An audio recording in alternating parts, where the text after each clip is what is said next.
Cerita Kristen di komunitas Metodis. Pagi menjelang di kota Medan, dan orang-orang bersiap-siap untuk menjalani kegiatan mereka.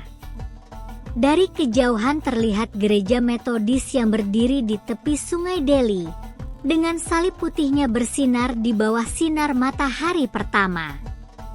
Di sekitar gereja ada pergerakan yang tenang. Anak muda dan orang tua sedang dalam perjalanan menuju kebaktian pagi.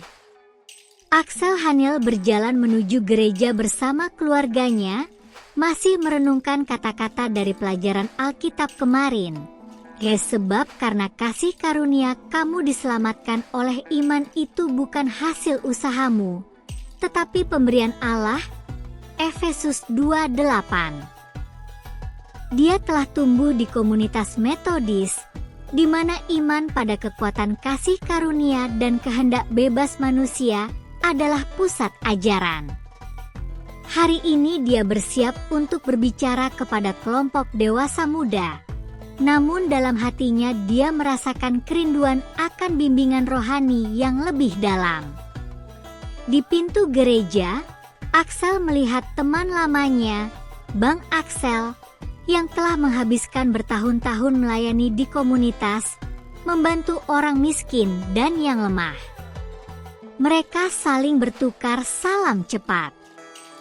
Kasih karunia Tuhan menopang kita hari ini juga, saudaraku, kata Bang Axel sambil tersenyum. Itu adalah sumber kekuatan kita setiap hari. Ketika mereka masuk ke dalam gereja, Pastor Huta Barat sudah berada di mimbar, mempersiapkan pesan hari itu. Dia berbicara tentang inti ajaran iman Metodis, kasih karunia, pengudusan, dan tanggung jawab manusia untuk menjalani imannya. Iman tanpa perbuatan adalah mati, katanya, mengutip surat Yakobus pukul 2:26. Kita harus mengikuti jejak Kristus, bukan hanya dalam kata-kata, tetapi juga dalam perbuatan. Jemaat yang terdiri dari orang-orang seperti Ibu Tambunan, Ibu Silalahi, dan Bapak Situmorang duduk dengan hikmat mendengarkan. Keluarga-keluarga seperti Sinaga, Huta Barat, dan Manulang berkumpul bersama dalam iman yang sama, mendengarkan firman Tuhan dan tumbuh dalam hubungan.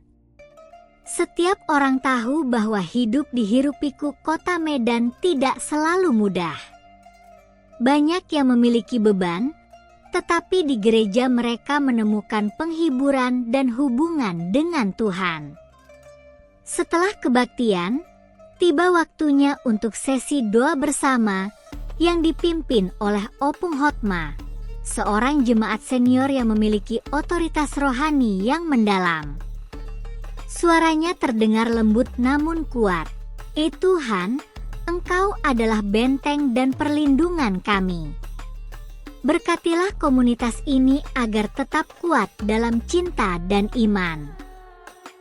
Di sampingnya berdiri Hotma Tambunan, seorang wanita muda yang memandang Opung dengan penghormatan terhadap kebijaksanaan dan pengalaman hidupnya.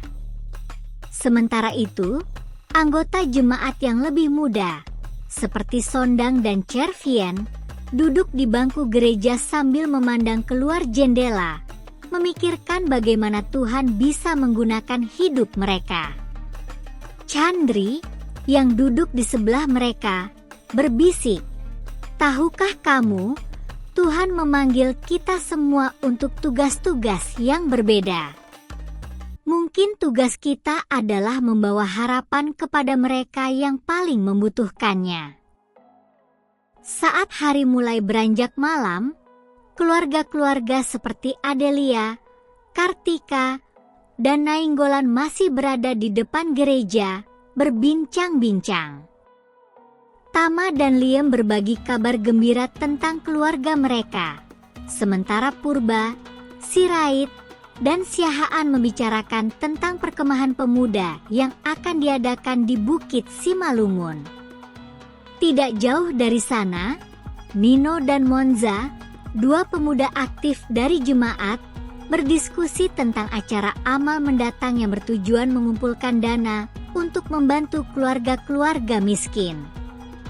Kita harus ingat bahwa Kristus memerintahkan kita untuk memberi makan yang lapar dan membantu mereka yang menderita, kata Monza. Saat malam semakin gelap dan pintu gereja tertutup, Axel Haniel merasakan kedamaian di hatinya.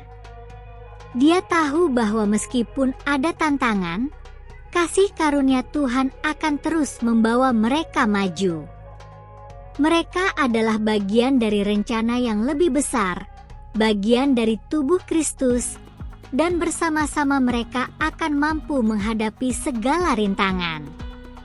Di dalam tembok gereja Metodis, mereka diingatkan bahwa setiap hari adalah kesempatan untuk mewujudkan kasih dan kasih karunia Tuhan. Kisah ini bisa berkembang dalam banyak cara. Setiap jemaat memiliki tantangan dan kebahagiaan masing-masing yang dibimbing oleh iman mereka.